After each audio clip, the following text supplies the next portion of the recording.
We were out in the vineyard spraying with a backpack blower, which is basically a leaf blower with a 4-gallon tank on it, going up and down steep hills, rocky conditions. I thought to myself, there's got to be a better way.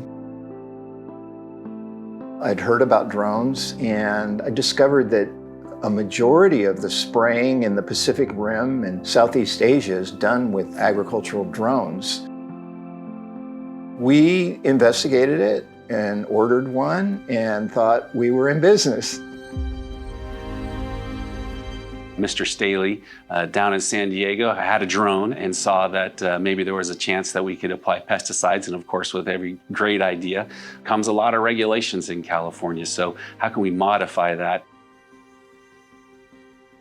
I met Al Stehly, who's a Farm Bureau member and a farmer, but he was really struggling with going through the credentialing process. We had to get an exemption from the FAA because the drone is heavier than 55 pounds. My employees had to get a Part 107. We needed a Part 137. Then we have to get a pilot's license from the state of California Department of Pesticide Regulation. Once you pass the test, you become an apprentice pilot in California and have to spend 55 hours with a licensed pilot.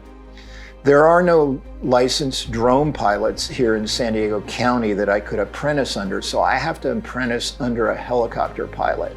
And that's where I just, I'd had enough.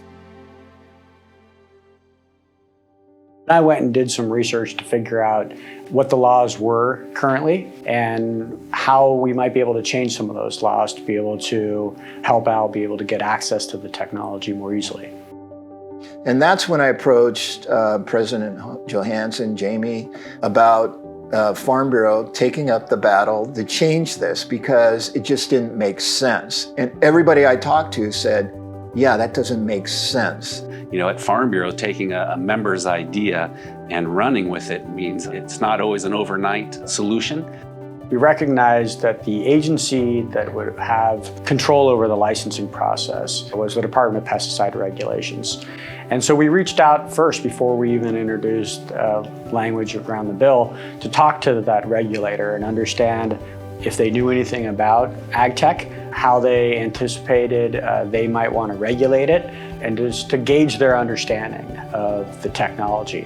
And so we worked with University of California Ag and Natural Resources Group and put a demo together. And we got about 30 people from different parts of DPR to come out and actually see the technology in action. And most importantly, they saw specifically how the part of the regulations that they control that we were looking at, how those regulations were currently frustrating a farmer's ability to access this technology. Al was at 4 different policy hearings. He flew up to Sacramento, took time from his schedule as a farmer and a business person to come and provide the testimony at 4 different policy hearings. Assemblymember Reggie Jones Sawyer, longtime member of Assembly Agriculture Committee from the great city of Los Angeles. He will be presenting Assembly Bill 1016. The microphone is all yours. Thank you, Mr. Chair, for my inaugural agriculture bill.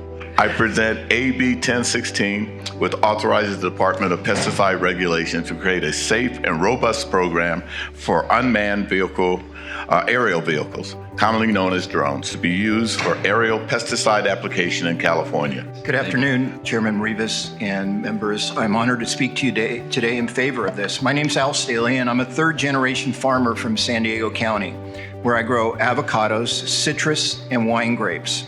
Thank you for allowing me to testify about AB 1016. I truly believe that drone spray technology will make pesticide and fungicide applications safer for the workers and more effective than the ground-based application. They saw that there was a need to update their regulations. They also saw that the use of precision agriculture technology would actually help DPR accomplish its mission goal of ensuring that California farmers are being precise in their pesticide applications. We were successful, and the change that we asked for and that we got is to allow Department of Pesticide Regulation to rewrite the apprentice program to where you can get your hours of service at a community college or equivalent?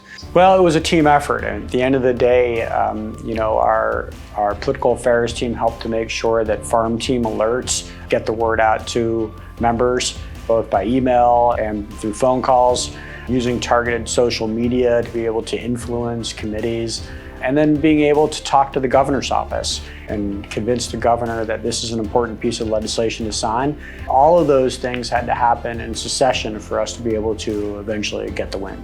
This particular story for AB 1016 really is the classic Farm Bureau story. It's the model that we hope on a lot more issues, but that's engaging our members who see a solution, and not just for their farm, but for all farms and ranches in California.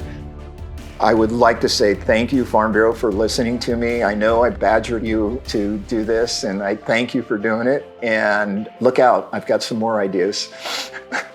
It's a classic grassroots model.